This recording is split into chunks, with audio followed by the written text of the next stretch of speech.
Okay, so I've been using the Powerbeats Pro 2 since they came out about a month ago, and I've got some thoughts. And the first thing I want to say right off the bat is I think these are good. Actually, I think they're really good for what they are, which is a headphone for working out. And if that's all you wanted to know, then you can stop watching right here, no hard feelings.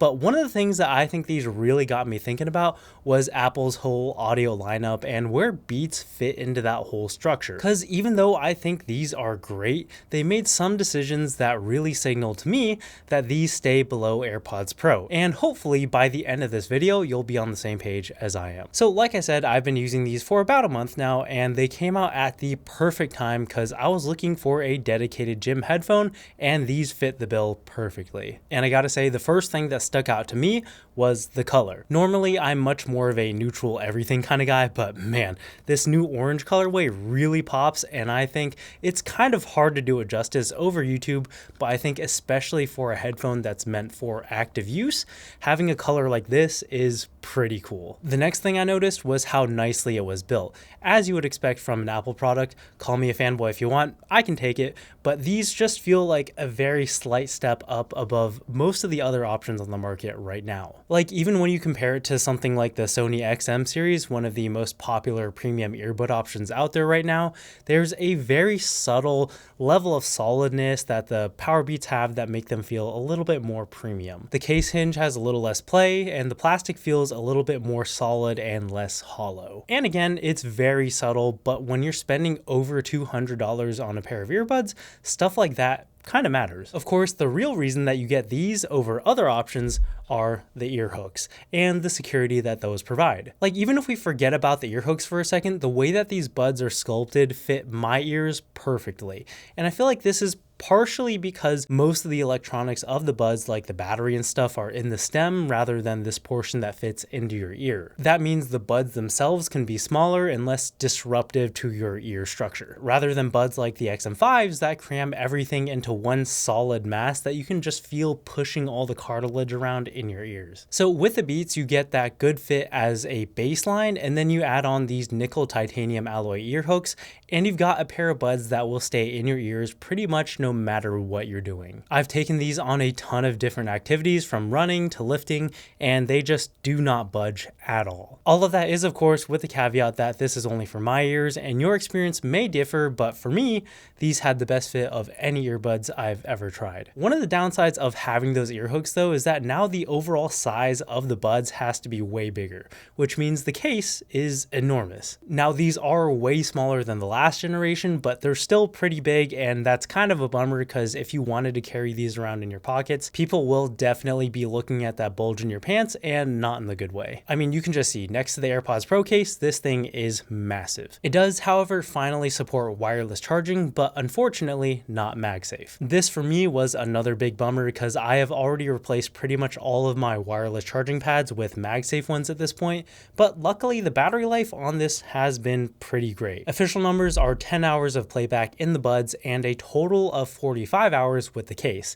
And that means for me, over the past month of using them pretty much just for workouts once a day for about 60 to 90 minutes, I haven't had to charge them at all yet, which if you ask me is fantastic. And that great battery life is partially enabled by Apple's H2 chip in here, which I was pretty surprised to see because they usually reserve those for the AirPods. And that chip also allows for these to have one of my favorite features ever of the AirPods: automatic device switching. So this only works with other Apple devices, but if you're like me and have an iPhone, iPad, and MacBook, this is a killer feature. Basically, if you're listening to music on your iPhone, then you want to watch a YouTube video on your MacBook, the earbuds will automatically be able to switch to the MacBook once that YouTube video starts, without you having to mess with any of the connection settings. And I know that sounds like a small thing, but it feels magical when it happens, and it's one of the reasons I find it so hard to daily any earbud that's not an AirPod. So I'm really glad to see that they put it in here. But I'm sure you guys are more excited to hear about how these sound, and I would describe these as basically just AirPods Pro 2,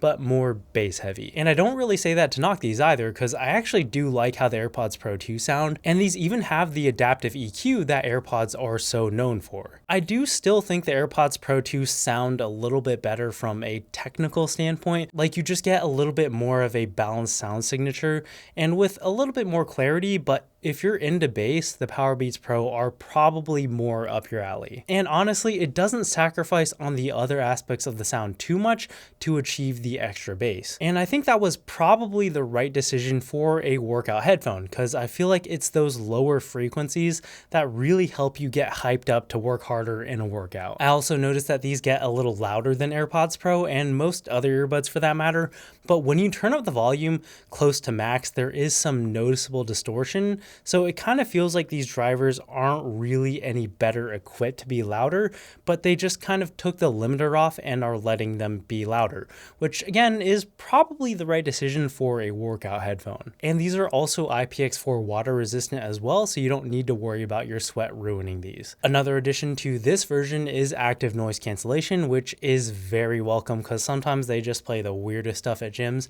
and there's people grunting everywhere.